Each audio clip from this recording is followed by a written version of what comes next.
Hola, buenos días. Bueno, yo soy Giselle Romero Caimi, yo soy médica especialista en anatomía patológica y trabajo en mi plan de doctorado en el Laboratorio de Efectos Biológicos de Contaminantes Ambientales del Departamento de Bioquímica Humana de la Facultad de Medicina de la UBA. Les voy a presentar hoy el trabajo de disruptores endocrinos e hipertensión arterial.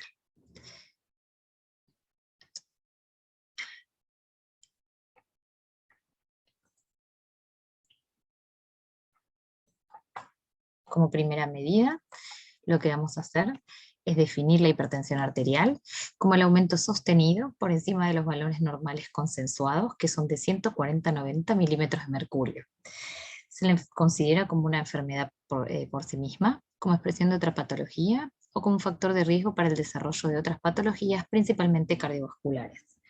Según la Sociedad Europea de Hipertensión Arterial y Cardiología, en el 2018 se la ha denominado enfermedad silenciosa por falta de síntomas hasta la ocurrencia de afectación de algún órgano blanco. En cuanto a la etiología, el 93% de los casos es primaria o esencial y la causa es desconocida, siendo el 7% restante secundaria relacionada con otra enfermedad o alteración de órgano específico. Los principales órganos diana o blanco de esta patología son el corazón, el cerebro, la vasculatura y el riñón. Y existen otros casos de hipertensión asociados a causas puntuales, como por ejemplo la hipertensión sistólica aislada, frecuente en ancianos, la originada como respuesta al estrés, la hipertensión resistente y la producida durante el embarazo. En cuanto a la epidemiología, a nivel mundial, se sabe que afecta un 26.4% de la población, de acuerdo a la Organización Mundial de la Salud, un reporte del 2017, que la prevalencia en la Argentina es de un 36,3% y que hay un 73,6% de adultos diagnosticados con hipertensión que están bajo tratamiento farmacológico, menos de la mitad tiene la enfermedad controlada. Esta enfermedad aumenta después de los 50 años, es mayor el porcentaje en el sexo femenino y varía de acuerdo a la raza. En este gráfico de abajo a la derecha lo que podemos ver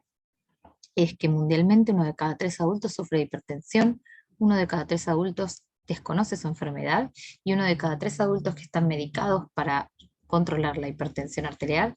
no la logra mantener por debajo del valor normal. En cuanto a las bases fisiológicas de la hipertensión, sabemos que la presión sanguínea es el producto de la fuerza ejercida por la sangre contra las paredes de los vasos sanguíneos por el gasto cardíaco y que está regulada está dada por el volumen minuto cardíaco por la resistencia periférica. Y esta está regulada a diferentes niveles, que es a nivel del corazón, del sistema nervioso central, del riñón, de la glándula suprarrenal y de la vasculatura periférica a través de los vasoreceptores. Cuando en el organismo se sensa una disminución de la presión arterial, estos vasoreceptores envían señales al sistema nervioso central que libera moléculas que aumentan la resistencia periférica y también actúan a nivel cardiovascular para aumentar la frecuencia cardíaca.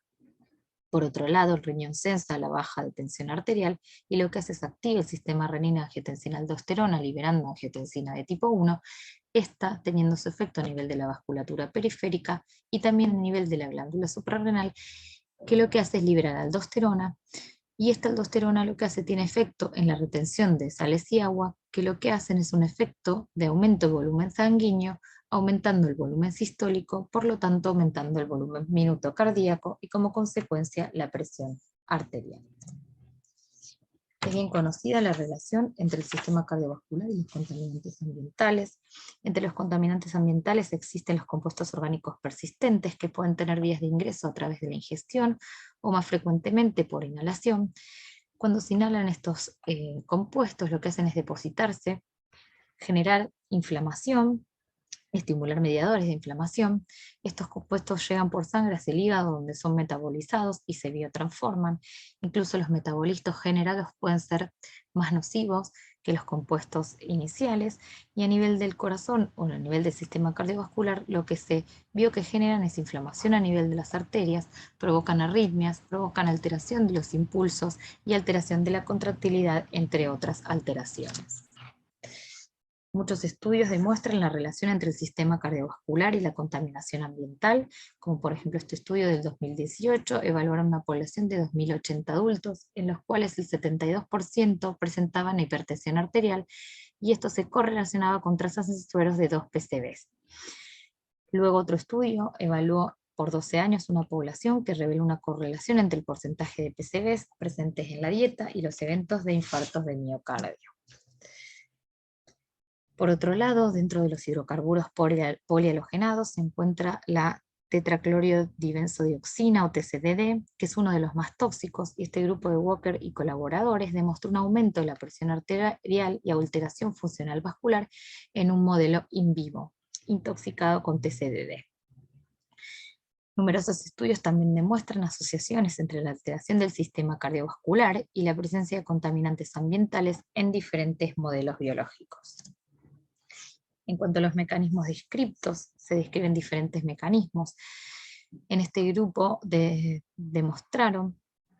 que la alteración en los niveles de la presión arterial en ratas tratadas con TCDD estaba mediado, el mecanismo en donde se inducía hipertensión arterial, por los receptores de hidrocarburos aromáticos y también por el aumento de las concentraciones de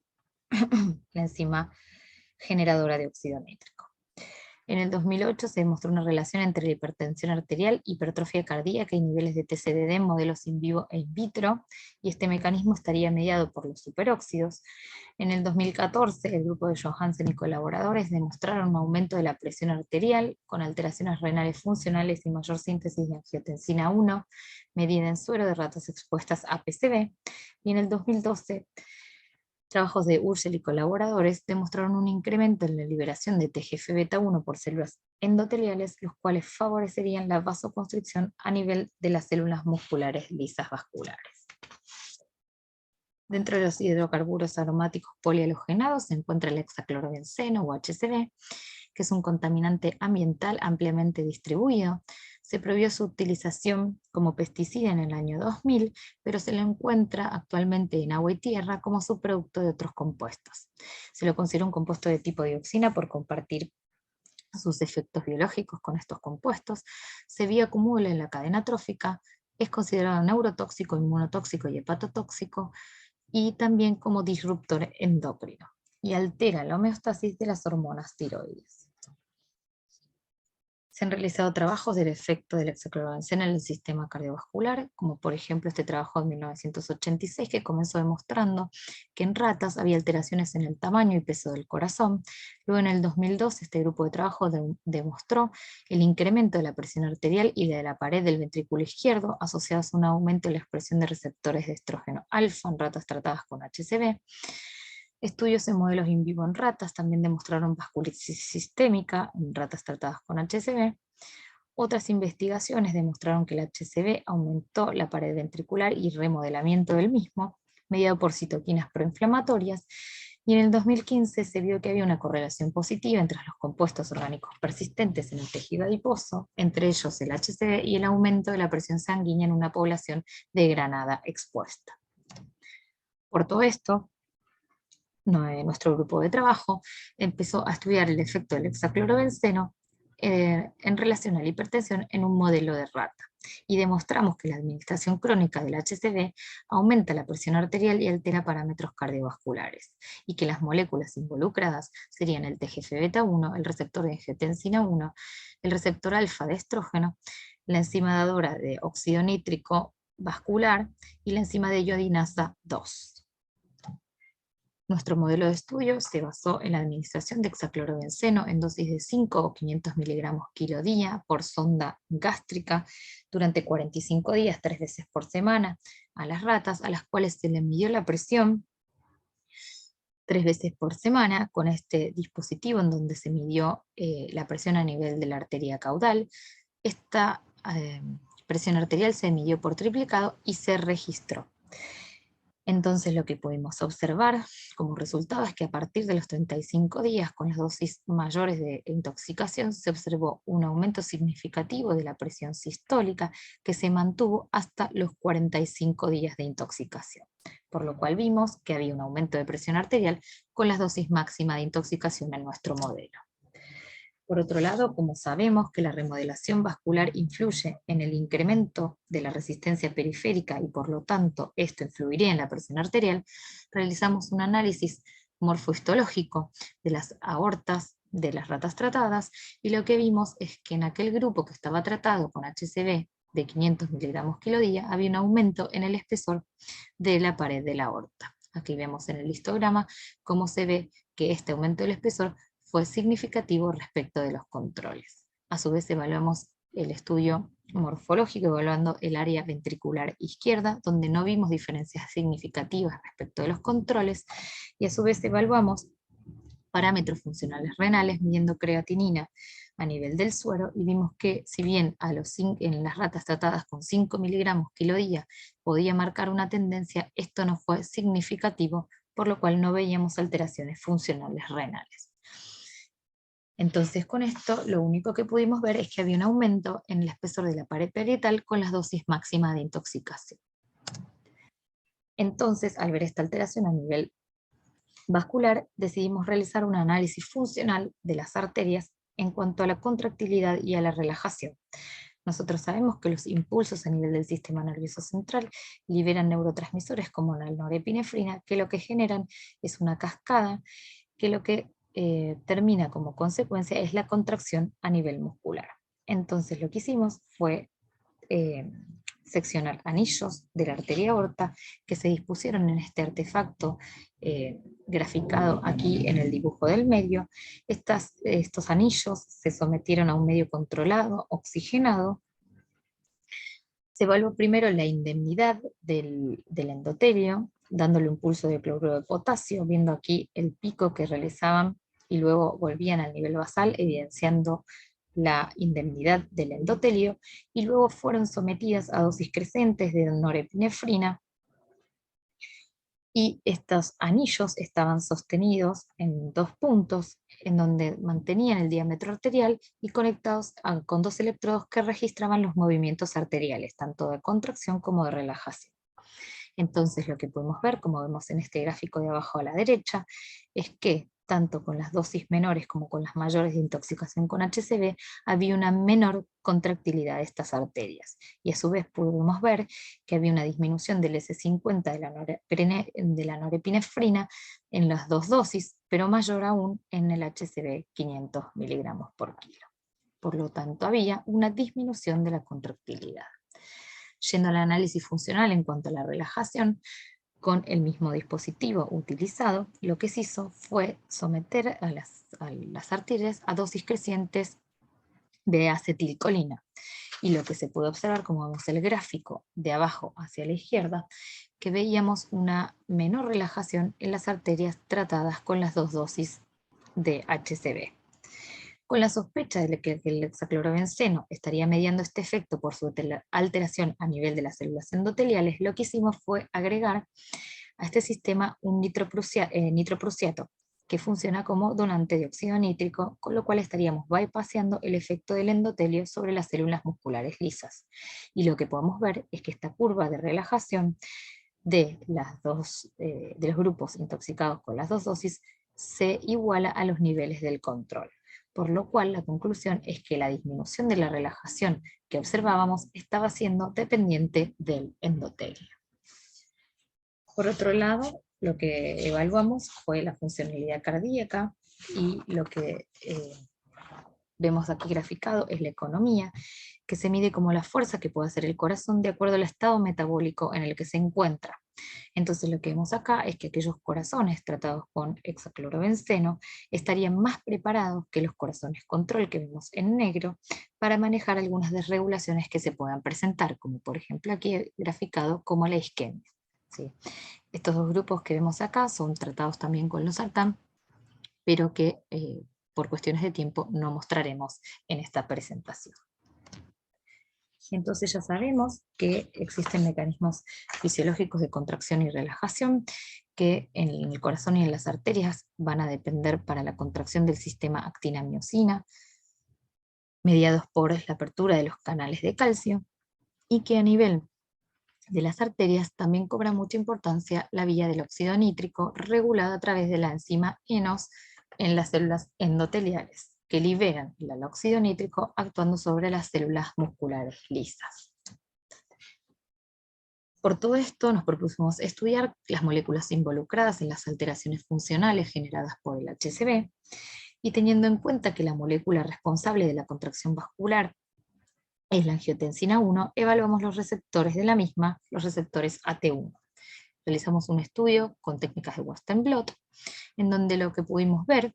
es que había un incremento de los receptores de angiotensina 1 con las dosis mayores de intoxicación de HCV, como vemos también en este histograma. Y como el receptor de angiotensina 1 es inducido por el TGF-beta, lo que quisimos analizar luego es cómo estaban los niveles de expresión de esta citoquina, y lo que vimos con análisis de RT-PCR y con Western blot, vimos que tanto aumentaba el ARN mensajero de TGF-beta con dosis de 500 miligramos kilo día, y a su vez aumentaba la expresión de la proteica medida con Western blot. Entonces nos preguntamos si el receptor de angiotensina podría explicar la observación funcional de la disminución de la contractilidad generada por el tóxico HCV, y esto el aumento de la presión arterial. Por otro lado, como sabemos que el receptor de alfa de estrógeno participa en la relajación, quisimos estudiar la expresión en las ratas tratadas con HCV. Y lo que podemos ver aquí en estos dibujos es la evaluación de los receptores con técnica de inmunohistoquímica, y vimos que con las dosis mayores había una disminución de la expresión de los mismos. Evaluamos también por Western blot la expresión de los mismos, y vemos que también hay una disminución de los mismos con las dosis máximas de intoxicación. Y como el receptor de estrógeno induce la enzima ENOS, lo que hicimos fue evaluar la expresión de la misma por Western blot, y vemos que también, tanto con las dosis de 5 como 500, había una disminución de la expresión de esta enzima, que es la generadora final del óxido nítrico. Con lo cual, nos preguntamos si el receptor de estrógeno alfa podría explicar la observación funcional de la disminución de la relajación, y esto un aumento de la presión arterial. También sabemos que el HCV es un disruptor endocrino y que altera la homeostasis de las hormonas tiroideas, que esto ya fue descrito hacia el año 1980. Las hormonas tiroideas se producen en la glándula tiroides y se producen como T4 o T3. La mayor parte se produce como T4, y esta T4 es convertida en los tejidos periféricos hacia T3, que es la que tiene mayor actividad, es la hormona mayormente activa. Dentro de los tejidos existen isoformas de las deyodinasas, que son las responsables de hacer esta transformación, y en la vasculatura periférica existe la isoforma de iodinasa 2, que es la responsable de la saturación del 62% de los receptores de T3 a nivel de la vasculatura. Y como sabemos, esta hormona T3 no solo actúa sobre el ciclo celular regulándolo, sino también es importante porque interviene en la regulación de la contractilidad arterial. Es por todo esto que estudiamos en nuestro modelo los niveles de T4, T3 y TSH en las ratas control, las intoxicadas con 5 miligramos kilo y 500 miligramos kilo a los 45 días, y vemos que hubo una disminución significativa de los niveles de T4. Y como, conociendo que T3 estimula los receptores de estrógeno alfa y que estos estimulan directamente la enzima ENOS, que es la generadora de óxido nítrico que actúa sobre las células musculares lisas, lo que quisimos evaluar es qué efecto tenía esta disminución de T4 sobre la enzima transformadora de T4 a T3 en la vasculatura, que es la de iodinasa 2. Entonces lo que vimos es que hubo a través de RT-PCR una disminución de la de iodinasa 2. Entonces, lo que nos preguntamos es si las hormonas tiroideas podrían explicar la observación funcional de la relajación y por lo tanto el aumento en la presión arterial. Hasta este momento, entonces, nuestra hipótesis de mecanismo es que la disminución de la de iodinasa 2, explicada por la disminución de los niveles de T4, podría ser responsable de la disminución de T3 y por tanto la disminución del receptor de estrógeno alfa. A su vez, el aumento del TGF-beta regularía en menos el receptor de estrógeno alfa, que junto con esta disminución de T3 disminuirían la producción de óxido nítrico por la enzima ENOS. A partir de los resultados in vivo comenzamos a trabajar en in vitro, utilizando una línea de células endoteliales que es la EA-HI 926, y evaluamos con intoxicación con 3 dosis distintas de 0,05, 0,5 y 5 la expresión de TGF-beta y de receptor de estrógeno alfa. En este modelo in vitro lo que vimos es que con dosis de 0,5 y de 5 había un aumento significativo de los niveles de TGF-beta 1 y una disminución significativa con las mismas concentraciones de receptor de estrógeno alfa. Dado esto, nos preguntamos el rol de TGF-beta en la expresión de los receptores de estrógeno alfa. Por eso preparamos un sistema experimental en donde preincubamos a las células con un inhibidor del receptor 2 de TGF-beta y luego las tratamos por 24 horas con las diferentes dosis, de HCV. En este caso utilizamos 2 dosis de 0,5 y 5 micromolar y evaluamos los niveles de receptor de estrógeno alfa. Como resultado, lo que vimos es que aquellas células pretratadas con el inhibidor de TGF-beta 1 no presentaban efectos sobre los niveles de receptor de estrógeno alfa respecto del control. Entonces lo que podemos concluir es que el TGF-beta 1 regula menos la expresión del receptor de estrógeno alfa. Por lo tanto, debido a que el HCV produciría un aumento en los niveles de TGF-beta 1 y que TGF-beta 1 disminuiría los niveles de receptor de estrógeno alfa, evaluamos el rol de las hormonas tiroides en la expresión del TGF-beta 1 y del receptor de estrógeno alfa. Entonces lo que hicimos, trabajamos en suero depletado de hormonas y luego se preincubaron con una concentración normal de T3, que es 10 a la menos 7 molar por 2 horas, y luego en concentraciones crecientes de hormonas tiroideas y HCV 5 micromolar. Lo que observamos es que las células preincubadas e incubadas con hormonas tiroides en concentraciones mayores a 10 a la menos 7, como vemos aquí, no presentaron alteraciones de los niveles de TGF-beta 1 respecto del control, y sí lo presentaron en aquellas con niveles mayores a 10 a la menos 7 o en las que no fueron pretratadas. Por otro lado, lo que hicimos fue evaluar también la expresión del receptor de estrógeno alfa en este mismo sistema, y lo que vimos es que aquellas células que fueron preincubadas con hormonas tiroideas no demostraban disminución de la expresión del receptor de estrógeno alfa respecto del control, y sí aquellas que tenían menores concentraciones a las normales o que no tenían hormonas tiroideas. Con lo cual, lo que podemos decir es que la T3 regula en menos la expresión de TGF-beta 1 y aumenta la expresión del receptor de estrógeno alfa. Entonces, lo que vemos es que experimentos ex vivo nos permitieron ver que el efecto de HCV sobre la relajación arterial dependía del endotelio y que las moléculas estaban involucradas en dicho efecto eran las hormonas tiroideas, el TGF-beta 1, el receptor de estrógeno alfa y el óxido nítrico. Entonces realizamos un sistema en donde utilizamos células endoteliales tratadas con HCV, y este medio que obtuvimos de estas células intoxicadas, que lo llamamos medio condicionado, se lo pusimos a un cultivo de células musculares lisas obtenidas de ratas controles, y resultados preliminares hablan que estos factores solubles del medio condicionado de las células endoteliales, sobre todo el TGF-beta 1 y el óxido nítrico, regularían la contractilidad de estas células musculares lisas. Por lo tanto, el mecanismo propuesto en nuestro sistema de investigación es que el HCV ingresa a la célula, se une al receptor de hidrocarburos aromáticos, incrementa los niveles de TGF-beta 1, el TGF-beta 1 regula menos la deyodinasa de tipo 2, esto genera una menor concentración tisular de T3 y esto hace disminuir los receptores de estrógeno alfa. A su vez, esta disminución de T3